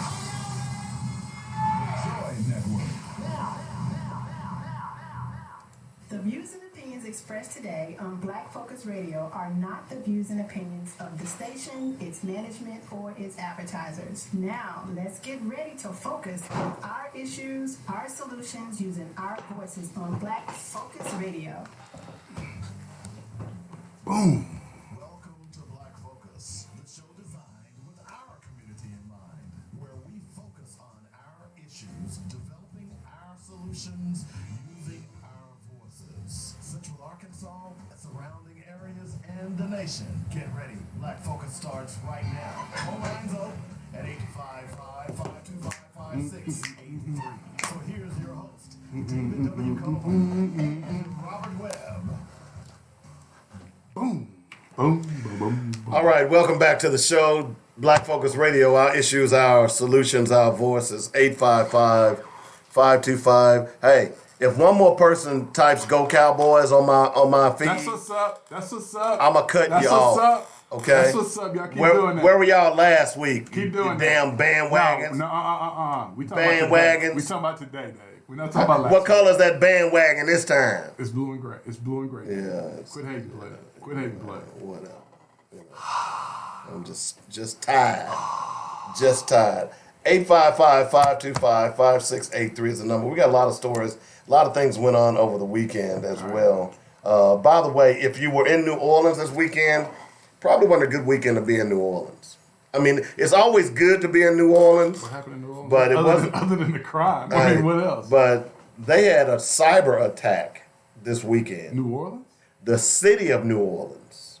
Really? It started Friday morning. All right. And they literally had to shut the entire city down. Everybody had to log off their computers. There was no computer access at all. Now, this is when y'all laugh at your boy Trump when he said he created the Space Force. And y'all laughed at him. 'Cause y'all What said he was space? being ignorant. What space? Because he created the cyber police or whatever he called them, the space police, so they control the satellites. Y'all laughed at him when he said that. Now you've been attacked, and I don't think y'all really see the significance of it yet. That has nothing to do with space, Robert. Hey, where the satellites at, Dave? That has nothing to do with Where's the space. satellites at, Dave? The satellites are in space, but Okay. most of the internet is ground wire. Okay, Dave. That's a good point. Hold on, Dave. That's a very good point. Now, everything else is where? What do you mean everything else is? So let's forget about the ground wire. Let's forget about what's in the ground, what's in the air. The The stars? satellites. Okay.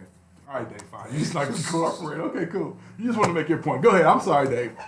Please make your point. 'Cause you're not gonna make. Were let me you make really mine. sitting on this show trying to give Trump some? I'm not trying to give Trump any kudos. Don't ever think that. But what I'm saying is there are some things that do make sense where there are other things that don't. Oh, But there are really? some things that do make sense. The space. I think that's legit. I think that was we said that before when we talked about it. I thought that was legit. I thought that was a legitimate thing to do. There are aliens out there. So No, that's not what it's all about, man. It's not all about that. We got what we had over 500 some satellites in the air in orbit. We have over 500 some satellites in orbit, right? And those satellites do a lot in our everyday lives. I mean, GPS for one. I mean, I could go on and on and on, right? There are a plethora of things they do. So him having a Sky Force, man, yeah, that makes sense because because to some degree, just like you said, this cyber attack they had in New Orleans, right? So those your internet has to get that GPS. That has to use those satellites, man. No, it doesn't. So you saying they ain't use no satellites at all? They're just using all ground stuff. Come on, Dave. You're just not gonna let me do this, all right? Okay, fine, Dave. You win because you're just not gonna give me the props. That's okay, Dave. When y'all get a chance, Google it then, because Dave ain't gonna let me do it. Dave is gonna fight me right now. I can't believe he's doing this. I'm just saying is that You just trying not to get Trump. I know So, you don't want to give Trump the- props. the- I'm not trying to give him props, but if somebody doing something right, you got to give him props for it, regardless of whether we hate him or not. he ain't doing anything right. So you don't think the China trade agreement was good? No. You don't? Why? Why would it be? Jesus, man, we got to get off of that, man. If the dude did something good, you got to give the dude credit for it. I'm still waiting For what? for him to do something good. Have you read the China? Have you read the China agreement? I haven't read the entire agreement. I need to do it. I need to do it. I'm gonna do it, and then we'll talk about it at some point. It's not going to help black folks. It's not gonna help black folks if we don't know how to make it help us. Okay. We gotta start learning how to make things help us. I agree with that, but But we're not learning how to make things help us. But back to the story. Okay, I'm sorry. Back to your story about New Orleans being down. Okay. This is a new thing where they are doing ransomware. Yeah. And it makes, when I read this story, I thought about Little Rock because I know they're behind the times. So Hey man, we definitely start talking Yeah. about the mayor, man. He black. I said Little Rock. But you talking about the mayor, man. That's the mayor. Leave Frank alone. Well, Frank I'm just doing a good saying, job. if Frank, we love you, dog. Keep your head up. Man. I'm just saying, Little Rock should, in fact, every city. Right. I mean, companies have already been aware of ransomware. Yeah. In fact, there are commercials running all over the radio about ransomware. You have to invest in cybersecurity, okay? Because, see, I can send you a virus and lock down your whole company and say, if you want these files back, I need $10,000. Now, think about that from this perspective. Okay. What if I lock down all your files in your company that you have? How much would that hurt you? It would hurt me a great deal. Would it hurt you enough to give me $10,000? Yeah, it would. You see what Russ I'm saying? is ignorant, man. Russ is so ignorant, man. You see that? Russ, you ignorant, man. You see that? Russ, you ignorant, man. I love it, Ignorant. Russ. Russ is I love sick. it, Russ. Russ, stop, man. Put that on my wall, man. Man, y'all. See, y'all come. I'm not putting it on your wall. I'm just finna send it to you. You put it on your own wall. That's what I'm saying. See, that's about as Man, much I'm sense done as with y'all, made. man. I'm done with You know, y'all. that's like he wanted to drop a nuclear bomb to get rid of hurricanes. No, gee, man, It is. Stop, Come on, man. Yeah, you can't get that fool no credit. Jesus. Because it's not based on fact.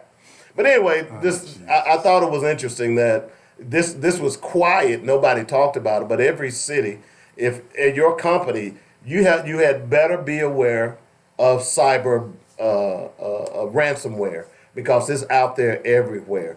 You need to be backing up your data. As a matter of fact, my little company, I have stuff backed up on another computer that I don't even use online. So if they come at me, okay, I'll just start another file. So I'm just letting you know that. So I thought that was interesting over the weekend that we didn't hear anything about it until I heard about it yesterday morning when I was doing some research for the show. Also, the GOP official says she accidentally used the N-word while insulting. I love this. Listen to this. Listen to this. She said she used the N-word while insulting an African American. So what now? You get that right? Isn't that oxymoronic? She called her the N-word. A black woman? A black woman while insulting an African American. Huh? I think the insult was called African American. That's why I had to look at this. I was like, okay, so she's the chairman of the Galveston County Republican Party in Texas, okay? And she's taking heat for a text message she sent months ago in which she referred to a fellow black Republican. This is why I tell these black Republicans, they only need you for looks. Mm-hmm. They don't need you for anything else. She was talking to a fellow black Republican with a racial slur. Yolanda Waters, who describes herself as Latino African-American woman, texted a colleague referring to J.T. Edwards, another GOP leader, as a typical Nigga. No. Yeah. That was, to say that wasn't nice. She said, so here's the thing. Now that the exchange is making the rounds, Waters has explained her use of the word as a typo. Oh, she accidentally typed nigga. That's even more insulting. She accidentally typed nigga. Saying she types quickly and failed to proofread the message. Yeah, so that's my story. So if she wasn't trying to type typical nigga, typical what? What goes in there? Typical. Nothing else. Typical porch monkey. What else would go in there? I mean, I don't know. What So if that was a typo, what did you mean? What were you trying to type? You understand? That's why I laughed when I saw that. I mean, typical monkey, typical coon, black person. Porch monkey. Nah, you can't use black person too many words. It's got to be one word. I said porch monkey, but it's got to be. But still, none of that has N and G in it. Nah, she typed what she needed to type. Okay. She said. Why did she have to why she got to retract that? Go ahead. I usually type very fast, and in this case, I moved too fast to see that the word was there. So here's the thing. So when you're doing something on your tablet or your phone now, when you're typing, it makes suggestive words. Yeah, it gives you words. Unless of course you take that option out. Right. So is she saying in that explanation that word is in her lexicon on her tablet that she was typing, and that just happened to pop up? No, she proved that. She just didn't think nobody would find out. She said, I made the typo because I did not proofread my text. I do not believe it is appropriate language to use in speaking about a fellow African American. Oh, God. Okay. That's even more insulting calling an African American. I know. So I done told y'all, quit trusting these folks. They telling you how they feel. Typical niggas. They telling you how you feel. So y'all just don't want to pay her. Well, she was Latino, part African. She wasn't all black. What you saying? She wasn't all black. Well, look. Here's the thing about Latinos. They hate black folks too. Yeah, they all hate us. They all hate us. So I ain't giving her no stretch. Just because you got melanin, that don't mean that you special. Yeah, I did. You know what I'm saying? I'm with that. So I ain't letting that go for that. I ain't letting that go. Okay.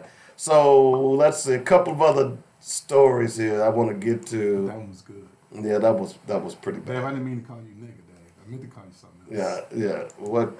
My bad, Dave. I mean, I'm just wondering. You is my nigga. I didn't mean to call you my nigga. Man. Crazy. Alabama teacher who formed racist group only given teachers, not teacher, teachers who formed racist group only given a 10-day suspension. So there were 4 white women. And Speaking of racist teachers, what's going on with teachers in Little Rock? Okay, we'll come back to that. Go ahead. What were you finna say?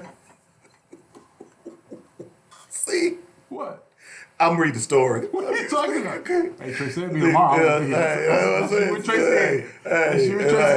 I'm on Tracy's side.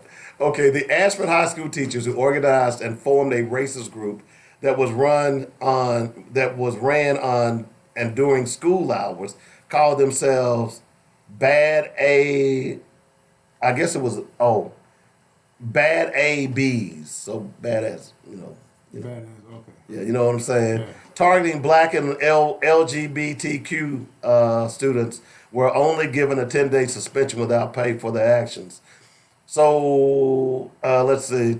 There were 6 teachers whose identities are still being hidden as teachers who created the everyday, made conscious decision to involve themselves in this group that not only targets minority students, but degrades students' parents and threatens violence. No. Okay? Julie Somerford Lassiter can be seen in almost 30-second clip spewing a racial statement that said that N-word so slow he can't walk and chew gum. Okay? And these are teachers? These are teachers, man. These are the ones we love and trust. Trust Trust with your kids. Your kids are really important to them. I'm going to say it Please again. continue, Dave. Black people need to be educating their own. See, this is my argument against prayer in schools. Why is that? You want these women praying with your children? Yeah, I guess that's a good point. You see what I'm saying? But you know what? I want to make sure I make this known. You got black folk that feel the same way about black. Oh, I totally agree. I don't want you to think it's just white people. I totally agree. So that's all the more reason why you don't need prayer in schools, because everybody don't need to be praying with your children. Period. Yeah, I don't disagree. You see what I'm saying? So here, and the irony is that they only suspended them for 10 days. Yeah, because they only talked about black folks and gay folks, so that's all good. Yeah. They cool. Yeah. Okay. Come on, Dave. You know how that works. Don't be a hater. All right. Let's talk about what J.P. Morgan Chase did last week. Yeah, that's the one I want. So if you're an NFL player, you probably got a little bank. Okay. Most of them do. Right. Now, we always hear the stories of guys who go have spent up their money, but the majority of them do real well. Okay. I had the pleasure of working around a lot of retired NFL players, Chris Sanders, of course, Eddie George, Steve McNair before his demise, just Brad Hopkins, Right. just a lot of NFL players. And I saw up close and personal what they did with their money. And they did a lot of good work. And this particular former NFL player, Jimmy Kennedy, he won a Super Bowl in 2012 with the Giants. He secretly recorded an interaction with bank staff at an Arizona branch after getting the runaround when he applied for a private client, as a private client. Okay? Now, the elite status, which is reserved, that's the private client, is reserved for accounts with at least $250,000. Okay. So this brother walks in there. He clearly has the money. Right. All right. But they don't know that. They don't know Okay. that. All right. In deposits, it gives travel discounts and other perks not offered to regular clients. And Kennedy wanted in. After he was denied, however, a J.P. Morgan staffer suggested Kennedy's race and intimidating stature were to blame. If you weren't so black and so big, you could have got it. Oh, you might as well have read the article. The staffer says, you're bigger than the average person, period. And you're also an African American. Now here's the kicker. Charles Belton said that. Charles Belton It's the branch manager. was black. No. He told Kennedy in a recording published to the New York Times last Wednesday, we're in Arizona. I don't have to tell you about what the demographics are in Arizona.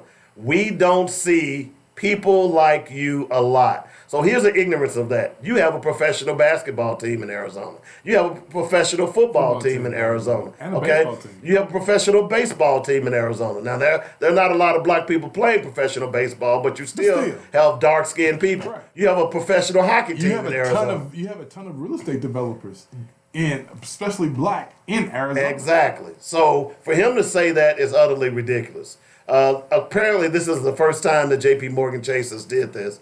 In May, First time they've been caught. well, now this is apparently another time. In May, former white Vernon, New York mayor. You remember this story? Yeah, we talked about the it. mayor who went into J.P. Morgan Chase Yeah. to look at the bank account. And they called the police on him. Yep. And he was the black mayor in the city. Yep. Okay.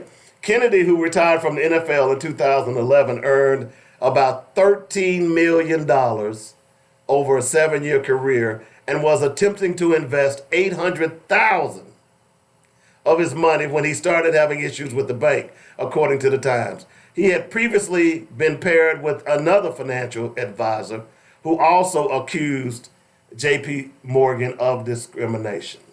In a complaint to the bank, Peter said he took his concerns about being treated differently because he's black to his then boss, who brushed him off and suggested he find a job at a branch in a less wealthy community. In other words, he basically said, "Nigga, shut up." Go to a block Okay. bench and be quiet. Yeah. All right. He previously complained to Venero, who is the boss, about another advisor who was trying to steal a client.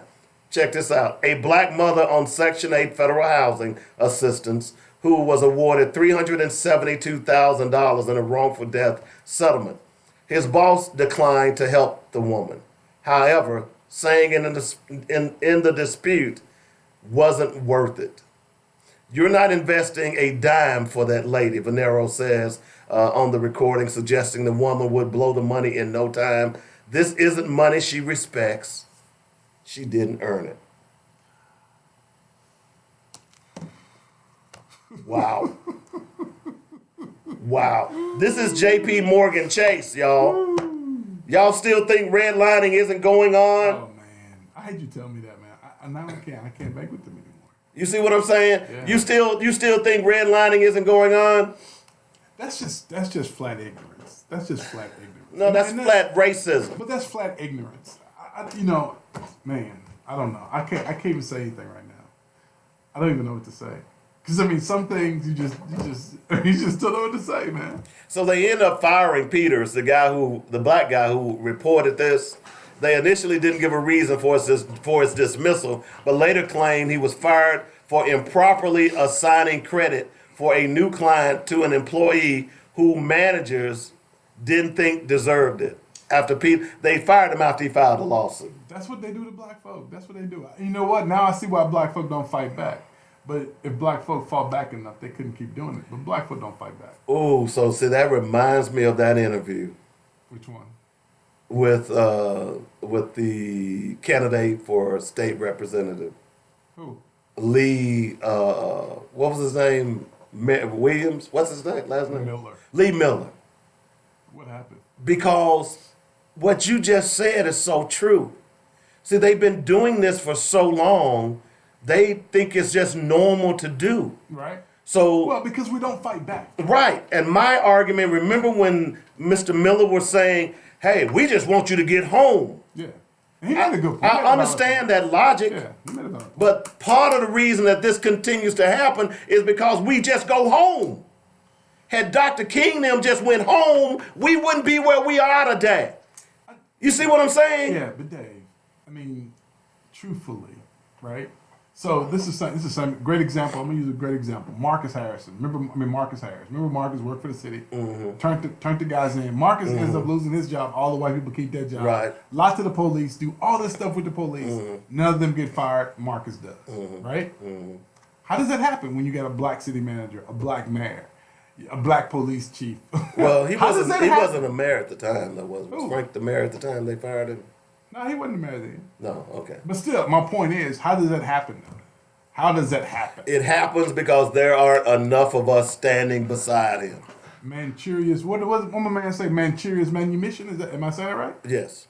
That's what it is right there, man. Exactly. That's it right there. But we don't fight. That's what I'm saying. We don't fight. What we I do is agree. we take our ass somewhere and pray. Yep. Keep praying while you keep getting kicked in your ass. Keep Yep. praying. That's See how far exactly. that gets you. But that's my point. Is instead of us, it's look there. And that fight back is not always a damn strike. Sometimes fight back is just filing a lawsuit. Well, but not only that, but and I'm glad you said that because people think when you say fight back, that means violent. No, I don't mean violence. No, hold on though. Let me make sure I clarify this because I need to start doing this because I need everybody to understand where brother coming from, right?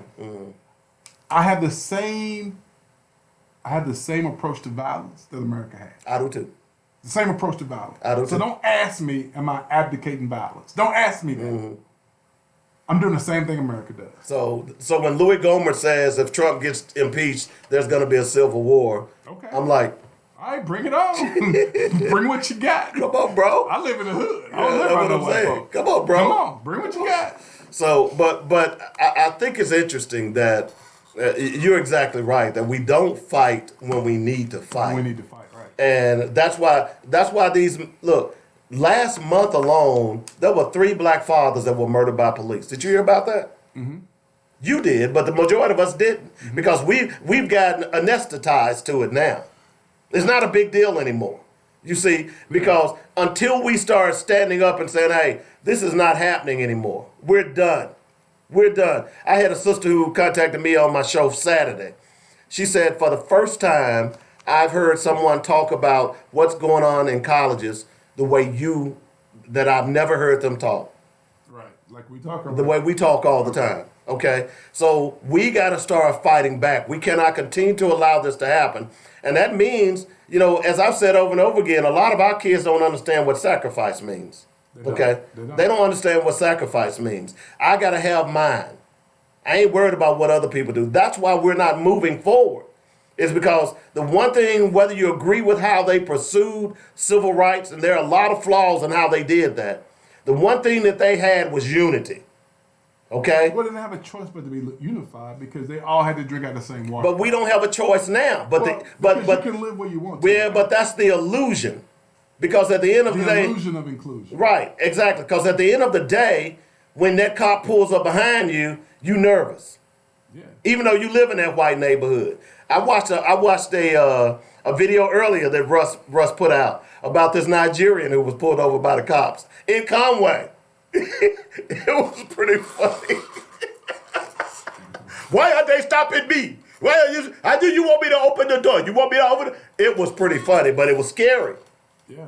It was scary. Yeah. So my point being is no matter what you look like, if you are in the wrong neighborhood, you are subject to death by cops. It doesn't matter if you're trying to get home or not. If that cop wants to shoot you, there's another story I talked where this lady was shot in the back. 1 second, Dave. Right now, I want to take a minute to No, seriously. I want to take a minute to give my heroes some love. My 2 heroes. Oh, yeah, here we go. Malik Xavier Johnson. Much love, brother. Much love to you, dog. May you rest in love. Mm-hmm. Gavin Eugene Long. May you rest in love. All right. Power to the people. Power to my people. Power to the people. All right. If you don't know who they are, you need to look them up. Yeah, look them up. They should be your heroes too. But I ain't telling you nothing about who they are. But you think about it, and I'm sitting here thinking about Fred Hampton, and I talked about him because December 4th was the 50th commemoration of that murder of Fred Hampton and Mark Clark that was in the room asleep when the police opened up and emptied 100 shells into that room. That's the same thing that they were doing now and they're doing now. They're picking and choosing black people, black boys, and killing them. And until we stand up and say, hey, we've had enough, it ain't gonna matter because at the end of the day, if that cop wants to bust a cap in you, I don't care how bad you're trying to get home, he ain't gonna do no time.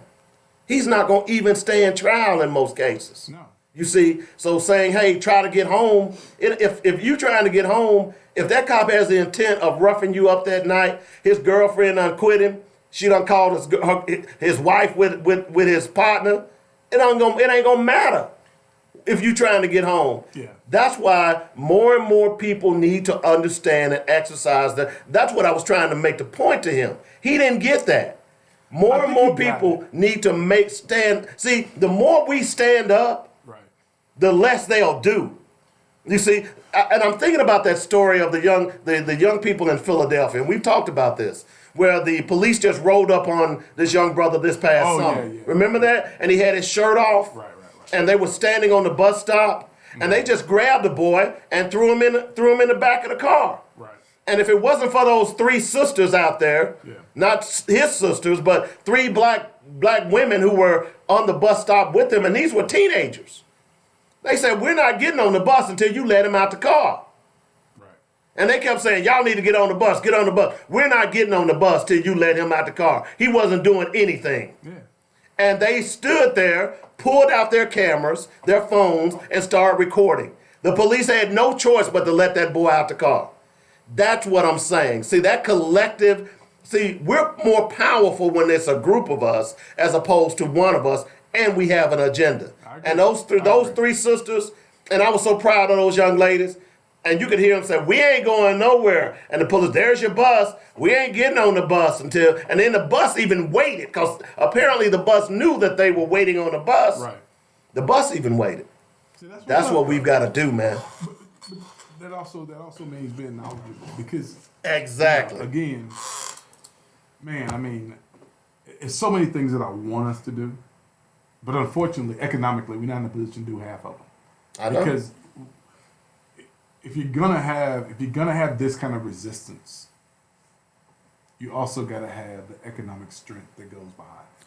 And right now, we're not there yet. We have the economic strength. We don't have the collective economic strength.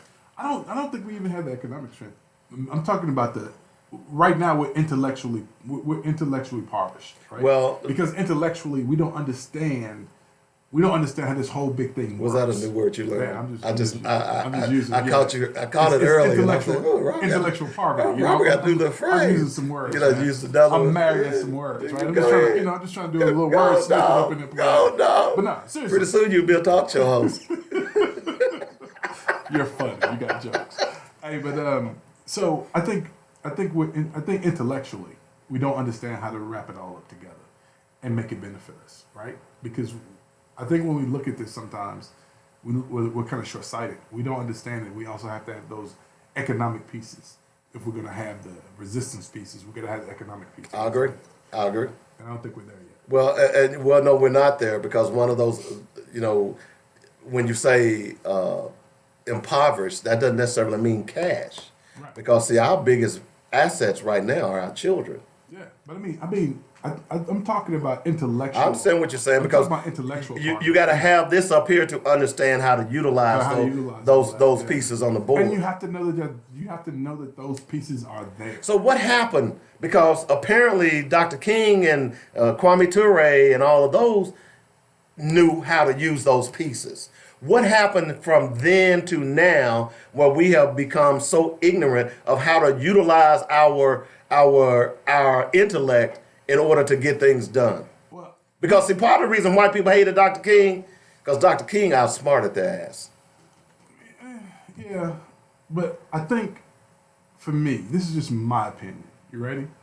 So if you go back and you look, and this is how it relates to how we are where we are and why we don't realize what we have, right? So if you go back during the movement, right? You had guys who had master's degrees who were working elevators, black guys who were working elevators, driving dump trucks, driving garbage trucks, jumping off the back of garbage trucks, right? And so they instilled in their kids, those baby boomers, get a job. Take one of them white folks' jobs. That's what they instilled in them. Go to school, get one of them jobs, right? Well, those baby boomers go to school, and because they've been taught and trained, get one of them jobs, they didn't tell their kids what? Get one of them jobs, right? Because that's what it becomes. Nobody ever says, someday I need to create a job around here. Right. So we can put some people to work, right? Nobody says that. Everybody says, let's create a job. So if you look at that mindset, it's not a bad mindset. It's just because he felt that he went to school, he deserved the opportunity. So he told his kid, you get the opportunity. Instead of making an opportunity, you get the That's opportunity. a good point. You with me? Just to finish up this story, Belton warned him of ever doing such a thing again. He said, you sit in front of him and they're recording him like you're 3 times his size. You feel what I'm saying? he already probably has his perception of how these interactions could go.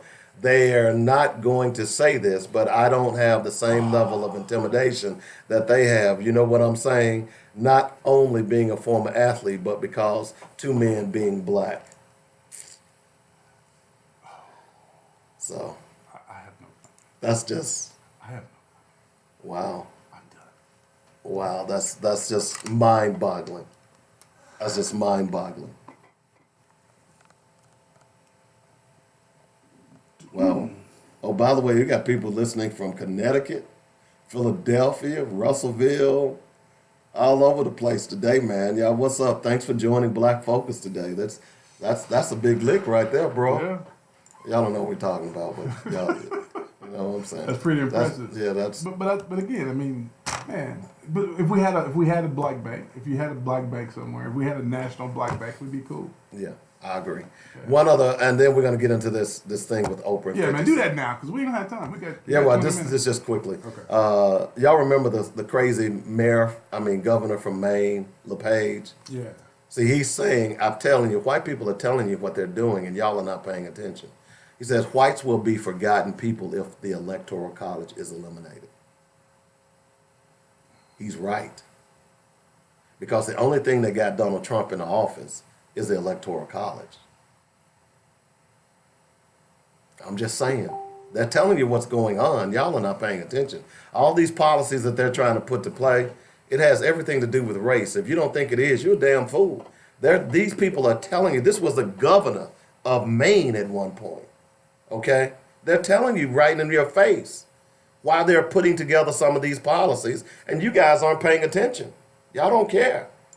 Just thought I'd throw that out there. Now, let's talk a little bit about 50 Cent and Oprah, okay? What shows in my nose? Because, I've told you all, and I know a lot of y'all are Oprah Winfrey fans. I'm not. I was an Oprah Winfrey fan when Oprah Winfrey was black, okay? Dave, she's still black. When she stopped being black, if you remember the show in Forsyth County, Georgia, where she went to Forsyth County, it was a sundown town. In other words, if you're black, you need to be out of town by sundown, all right? And I think at that time there were only 4 black people living in Forsyth County at the time. After that show, Oprah changed. And throughout her evolution, one of the things that Oprah didn't do was have positive black men on her show. Now, later on, she began to have certain ones on there, but most of her shows were anti-black male, or had something to do with the black male is doing this or the black male is doing that. And then what really set me off with Oprah is that when she went and opened a school somewhere in Africa, I want to say Nigeria, and they asked her, well, Oprah, why don't you open a school in America for girls? And Oprah came out and said, well, black girls in America wouldn't appreciate a school like this, okay? So apparently Oprah has taken it upon herself to be the clarion caller for allegedly black abusers. Okay. So 50 Cent began to ask the question. Because if you notice, Harvey Weinstein, who has been, as a matter of fact, a lot of women have accused Harvey Weinstein of as a sexual predator. Last week, there was a $47 million settlement. And if you saw the pictures, I frowned a little bit too. If you saw the pictures, Harvey Weinstein was leaving court on a walker. Later on that afternoon, someone posted a picture of Harvey Weinstein. Shooting basketball. He wasn't on a walker. He wasn't shooting basketball, but he wasn't on a walker. I found that interesting. But Russell Simmons, and we talked about the accusation from Russell Simmons, and I forget the young lady's name, but she was a pretty prominent young black actress. Yeah, I can remember. And it was an horrific account, according to her. Yeah. Okay, and at the time, I chastised Russell Simmons a lot about that. Right. So now, Oprah did the documentary about Michael Jackson. Okay, she quickly ran off of that when they started seeing holes in the story from his accusers. It was Gail who went after R. Kelly, her buddy Gail, who went after R. Kelly, and now Oprah apparently is the executive producer on a documentary against Russell Simmons. Okay. Okay, It makes sense. and people are beginning to ask questions. You shouldn't. Why? Because that's what they're supposed to do. Who? Oprah and Gail, that's what they're supposed to do. Why do you say that? Really? Oh, okay, I gotta explain it though. Yeah, we're doing a We're radio doing a show, radio right? show, I forgot my bad. Yeah. So you can't do it to white men, but it's okay to do it to your kind. But you can't do it to our kind, right? Because you're helping us. You're helping us build those fake narratives. We want you to continue to abuse people who look like you. That's what we need. So we need you to do that. Yeah, we need you to put that out there. But you're not doing anything about Weinstein. No. If you notice, nobody still talks about what's his name, Spectre. What's the guy name who left the country? What is his name? He hadn't been back to the country And yet. even if you go back, What is his name? After I watched something about Anita Hill about 4 months ago. And let me tell you what blew my mind.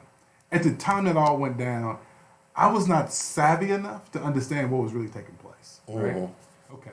Now, the point I want to make here is I'm not talking about Clarence Thomas. I'm not talking about Anita Hill. I'm talking about what actually happened. Anita Hill says, hey, hold on. I was sexually assaulted. Or if not sexually assaulted, Or harassed. I was sexually harassed. Right. Now, what was interesting is during that time, not one women's group, Gloria Allred, Nope. any of these people never came to Anita Hill's defense. That was really remarkable to me because right now they're getting ready to do this movie about Greta Van Susteren. Is that her name? And it's really interesting to see how many people came to her defense, how quickly they came to her defense. Now, That's which why. girl, what are you talking about? The little girl? No, the one that worked for Fox. What's her name? Yeah, that's for Greta Van Susteren. Okay. How quickly everybody came to her defense. Come on, I mean, we as a folks collective, we got to wake up about how this works because hey, we keep on helping these folks and let these folks use us to do their bid, and we can't keep doing their bidding for them. So you said you heard the story about that I did last week. I don't know if you listened about how white women have stood on the backs of black women all over. Yeah, white women, Chinese women, all Right, and I mean, that's why I've been saying for years that there's no such thing as black feminism. Y'all are being used. yeah, but you know. black women don't want to hear that. They don't want to hear that Because I think there are some of us who want to fit in. It's important that we fit in, right? So because we have to fit in, then we go along with it. We know we've been abused, but it's the thing I always say.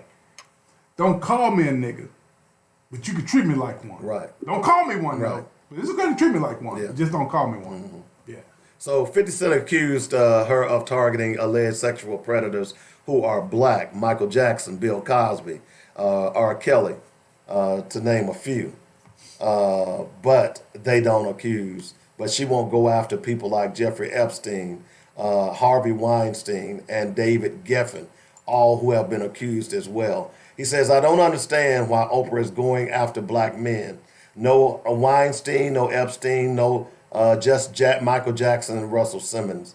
He then called out Gayle King's televised interview with R. Kelly. This is some sad S. Gayle hit R. Kelly with the Death Blow documentary. Every time I hear Michael Jackson, I don't know whether to dance. I'm sorry. He said, I don't know whether to dance or think about little... I'm sorry. To think about little boys' butts. These documentaries are publicly convicting their targets. It makes them guilty till proven innocent. He followed up with a post of an image of celebrity men who have been accused of sexual misconduct with the words walk or jail.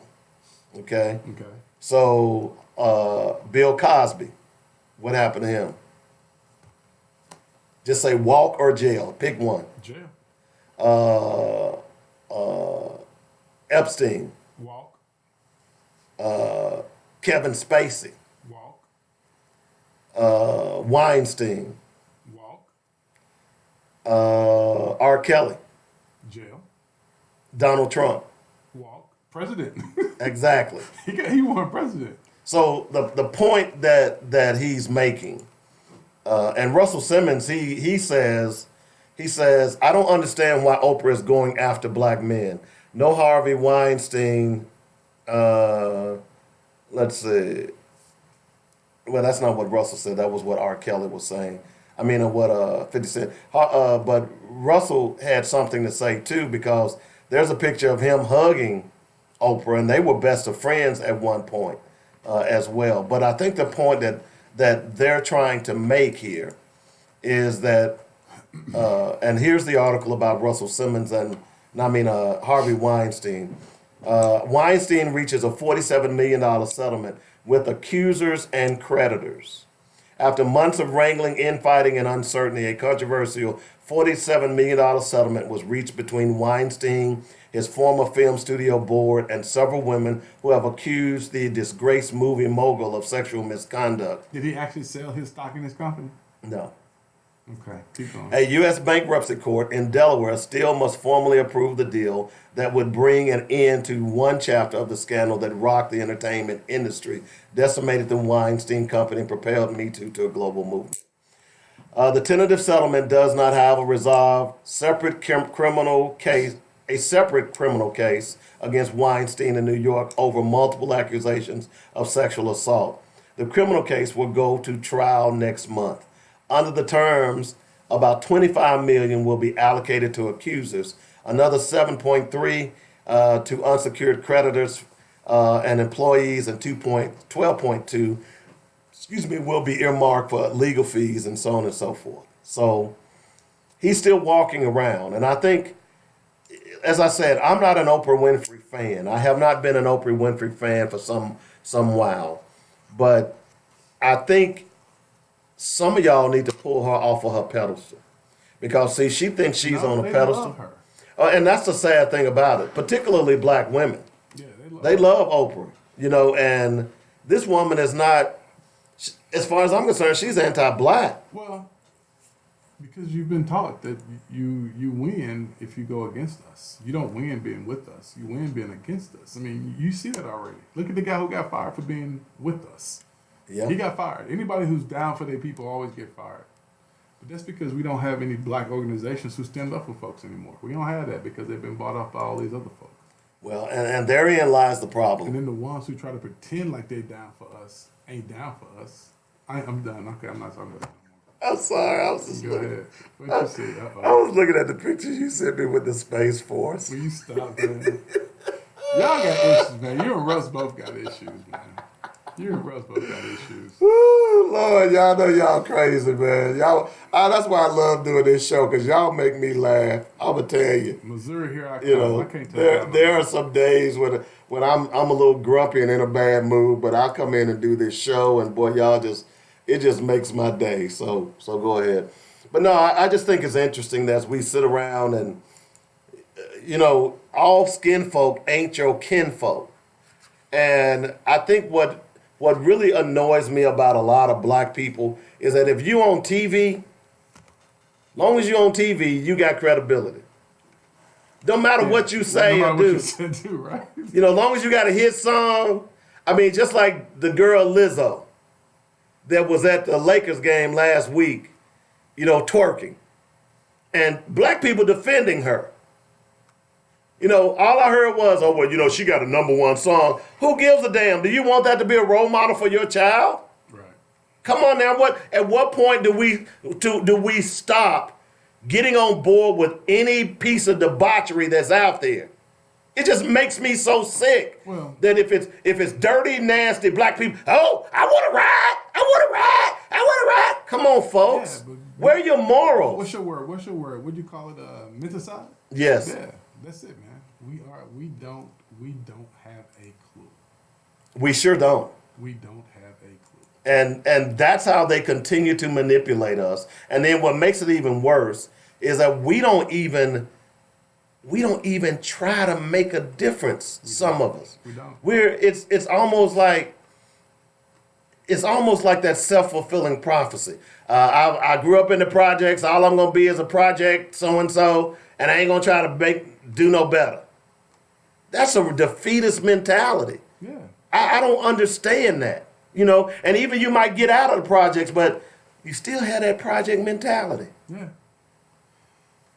I don't know, man. It's I think I'm gonna stop being an advocate too.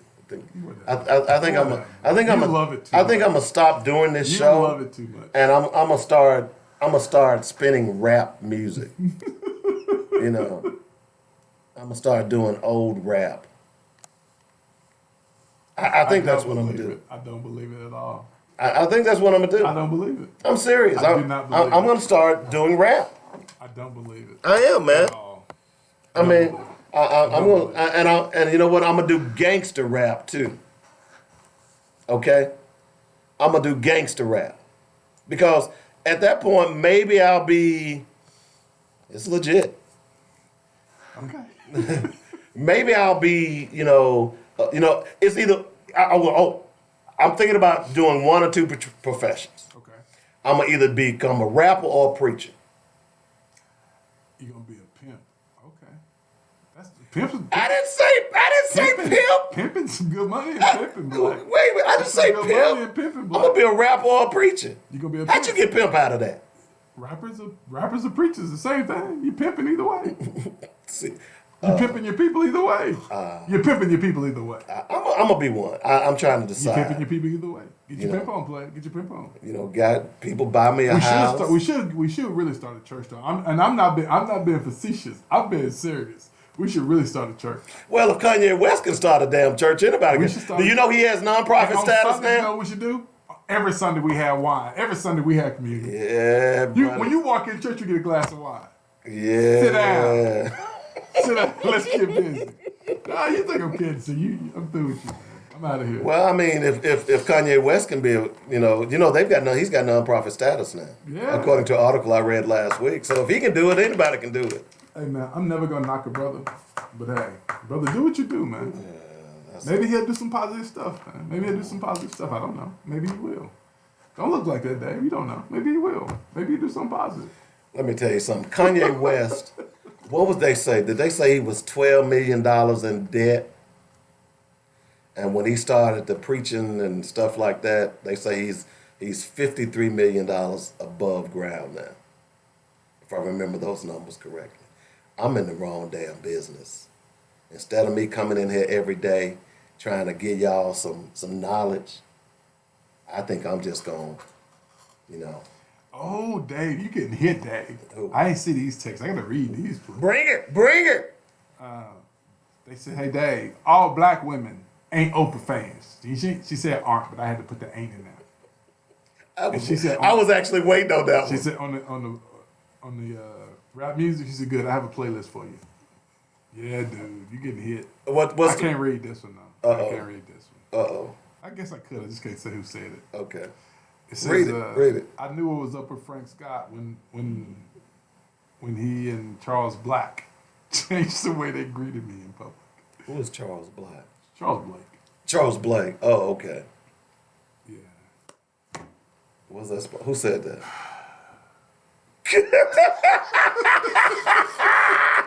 See, that's what nobody call in, dude. See, that's what I'm talking right there. What? Who is this? Who is you?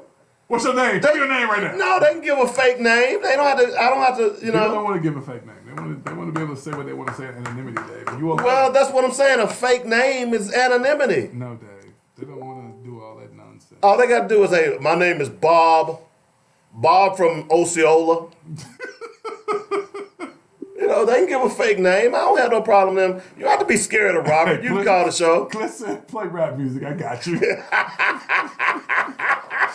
Man, I really wish you cats would stop. I'm just saying, man. I didn't read the last part. It says, "Greet me out in public." They've been bought. I've been bought. No, I'm talking about the other. That's the other part that went with the Frank. Oh, okay. They've been bought. Yeah. Hey, all I know is I can't criticize Frank yet. I gotta give him a year, at least a year and a half, to see what's what. So I don't have any constructive criticism right now. I'm waiting to see what the police union, I'm waiting to see what the police The FOI thing looks, not FOI, the FOP. I'm waiting to see how that police contract looked. Once I see how the police contract looked and a couple other things, then I can give you my my opinion of our new mayor Well, I'm still waiting to see. and our police chief. I'm still waiting to see the Even though I know Russ loving it. the cameras. Russ ain't getting them. No. Well, I mean, going back on those cameras, I'm still not 100% in support of those cameras. I'm sorry, y'all, and my reasons are purely economic. Because if you get a grant for those cameras now, when does the grant stop? Because what you have to realize, there's maintenance that comes with getting those cameras, right? And so, if the maintenance, where is that? No, money they coming don't. They from? don't break. Where does the money come from to maintain it after the grant's over? Because that's the conversation we never had. That's They, why. Hold they, on. they Let's go don't. You back. don't need to maintain them. They That's why- don't ever stop working. That's why in they got that new 2009 technology. That's why in 2009 the city was having budgetary, having budget issues. Because Yeah, we Cliff, had- I need some music, man. Hook a Yeah, brother up. yeah, because we had all this money that the federal government gives you for police, and then the city starts hiring all these police. But then when that grant money stops, where does that money come from? That money comes from the general fund. Yeah, you need to lay 'em we off. never They ain't had doing no those work conversations. anyway. We never had the conversations though, and those conversations need to be had. Yeah, we know you got grant money now, but what's your plan when the grant money runs out? And those are the conversations we've yet to have with these cats. Well, leave it to Robert to bring the show down. Ah, dang. Hey, we got to get out of here, folks. I hope you enjoyed the show today. We'll be back tomorrow. Robert, you're going to be out until I'm Friday. back after Friday, yeah. Okay. Make sure you go to the Negro League Museum. Tell my Bob Kendrick. Look Pippi him up. Longstocking. That's the name that they want to go by. Pippi Longstocking. Y'all something else. I'm done with y'all. I'm so done with y'all. Okay. Ah, Pippi! I ain't Pippi Longstocking. But this is where I got that hat from. Yeah, This I'm hat going. from. I'm a good man. Man, have you ever been to the museum? I haven't been to the museum. Dude, I'm telling you, you got to go to I'm that gonna try museum. to get in there one day. You ain't trying nothing. I'm gonna try. I'm trying to work too. Dude, man. I I'm don't gonna try to get care. in You there need one to day. go I want to go in there when I got some time. I can just take it all in. and go I to don't wanna be in a and rush. they've got a jazz museum that's Yeah, right I next saw the door. jazz museum. Yeah, I saw that. I saw all of it. My boy took man. me through, showed me everything. It was cool. But I just need to get back down there, man, so I can get it all in. So I'm heading out. As soon as I hang up the mic, I'm in the truck and we on 40. A lot of pretty women up there too. That's what I hear, man. That's what I hear. I'll just dirty. say You are a dirty. Just brother. say it. See, that's why you don't need friends, right? There. That's No, why I you don't have any right friends. there. That's what- Right there. that's what I'm saying. See, Right there. Well, they do have some pretty women up there. I got pretty women everywhere. Well, you know, there's black women everywhere. Man, did you see about Miss Universe? Miss everybody, right? Ooh. We holding it down Ooh. all across the And state. then Miss Jamaica just won Miss World. Damn, really? Man, anyway, Miss Jamaica? Miss Jamaica. Tracy Ann! So, Big shout out to Tracy Ann! there Miss you go. Jamaica! All right, so we got to do. You got to do your. You got your. Oh, man. I ain't got to do yours first, man. You dirty, man. You know you got me up here Come tripping, on, dude. man. So that's You what got me happens when tripping, man. when you're not on I the don't, show. I don't be on the show. I All right, know, this is I by know. Dr. Amos Wilson, one of my favorite authors. We have been duped into self-hatred by the European. He made us to hate our heritage, hate our skin, hate our hair, hate our noses, and our lips. He's made us to hate Africa itself and the whole heritage. He's made us to hate being black as individuals. So consequently, we're going to love somebody who doesn't remind us of who we are or what we are. That's Dr. Amos Wilson. Are you ready? Any day now. I bet. Okay, it is. Don't be in a hurry to condemn because he doesn't do what you do or think as you think or as fast. There was a time, Dave, when you didn't know what you know today. My man, Malcolm X. There you go. Spend money on your own community, y'all. If you don't, nobody else will. Peace.